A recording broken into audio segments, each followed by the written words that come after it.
हाय, आज मैं आपको पीडीएफ फाइल डीएक्सएफ यानी ऑटोकैड में कैसे कन्वर्ट करेंगे इसके बारे में बताने जा रहा हूँ। आइए जानते हैं इस प्रोसेस को इस वीडियो के माध्यम से। सबसे पहले ब्राउज़र ओपन कर लें, उसके बाद इसमें टाइप करें पीडीएफ टू डीएक्सएफ कन्वर्टर सॉफ्टवेयर।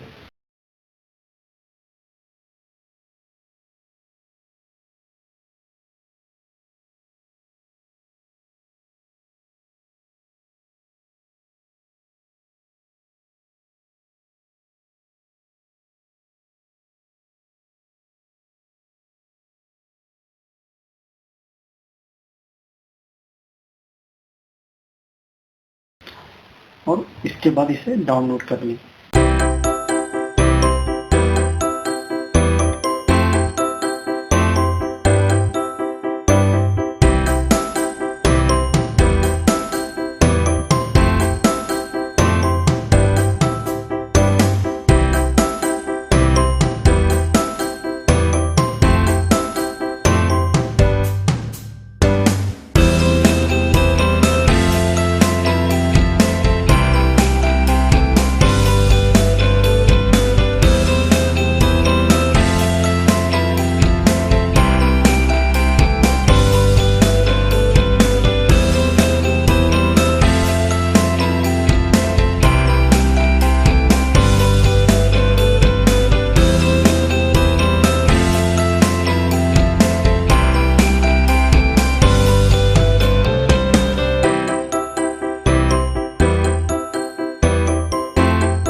फिर इस सॉफ्टवेयर को लॉन्च करें। अब इसमें पीडीएफ फाइल पुट कर लें। इसके बाद इसे डीएक्सएफ में कन्वर्ट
फिर इसे AutoCAD में ओपन करके देख लें, जैसा कि आप वीडियो में भी देख सकते हैं।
कृपया इस चैनल की सदस्यता लें और इस वीडियो को पसंद करें। अगर आपके पास वीडियो के लिए कोई सुझाव है तो कृपया टिप्पणी करें।